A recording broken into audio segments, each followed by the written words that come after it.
ભુજ નગરપાલિકાના પૂર્વ નગરપતિ સ્વર્ગસ્થ રસિકભાઈ ઠક્કરની જન્મ જયંતિ નિમિત્તે તેમને શ્રદ્ધાસુમન અર્પણ કરી તેમના કાર્યોને યાદ કરાયા હતા।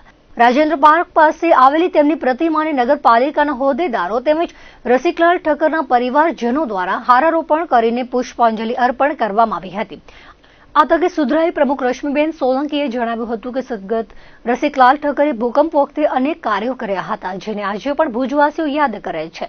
શ્રદ્ધાંજલિ અર્પણ વેળાએ પરિવારના ઘનશ્યામ ઠક્કર, હિતેશ ઠક્કર, મૂળરાજ ઠક્કર, દિલીપ ઠક્કર, ધીરેન લાલન, જયંત ઠક્કર, અનવર નોડે, વિભાકર અંતાણી, કિરણ ગોરી સહિત નગરપાલિકાના હોદ્દેદારો, નગરસેવકો તેમજ પરિવારના સભ્યો ઉપસ્થિત રહ્યા હતા। આજરોજ નગરપાલિકાના પૂર્વ પ્રમુખ શ્રી રસિકભાઈ ની જન્મજયંતિ નિમિત્તે એમની પ્રતિમાને હારારોપણ કરવા આવ્યું। ભુજ નગરપાલિકા દ્વારા અમને એમના પરિવારજનો દ્વારા આજે એમને શ્રદ્ધાસુમન અર્પણ કરીએ છીએ અને ભૂકંપ વખતે જે એમને કામ કર્યા છે આજ ભુજવાસીઓ આજ પણ એમના નામથી એમને એટલા યાદ કરે છે અને એના જે કાર્યથી અમને જે સિદ્ધિ પ્રાપ્ત થાય છે એની અમે હર્ષની લાગણી અનુભવીએ છીએ અને એમના પરિવાર અને નગરપાલિકા દ્વારા આજે હારારોપણ કરવામાં આવ્યું છે। આજે મારા પરમ પૂજ્ય પિતાશ્રીની જન્મજયંતિ છે। આ જન્મજયંતિ નિમિત્તે હર વર્ષની જેમ ભુજ નગરપાલિકા અને મારા પરિવાર વતી આની ઉજવણી કરવામાં આવી છે।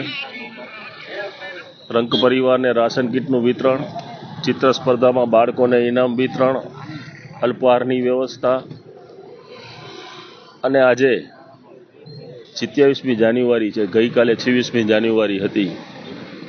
ગોઝારા ધરતીકંપને 25 વર્ષ વીતી ગયા, પણ દેશ વિદેશની મીડિયા રસિકભાઈ ઠક્કરનો પુત્ર ઘનશ્યામ કોણ છે એને શોધતી શોધતી આવી હતી અને એમને મારા પાસે ઇન્ટરવ્યૂ લીધા, બાઇટો લીધી, પપ્પાના ફોટોગ્રાફ લીધા। ત્યારે આજે એ બધું જોતા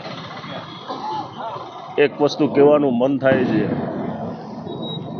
કે ધન્ય છે પિતા જેનો હું પુત્ર છું, કે 25 વર્ષ પહેલાં કરેલી એની કામગીરી આજે દેશ વિદેશની મીડિયા, કચ્છની જનતા ભૂલી નથી। એ શમશાનની કામગીરી આજે પણ લોકો ભૂલ્યા નથી।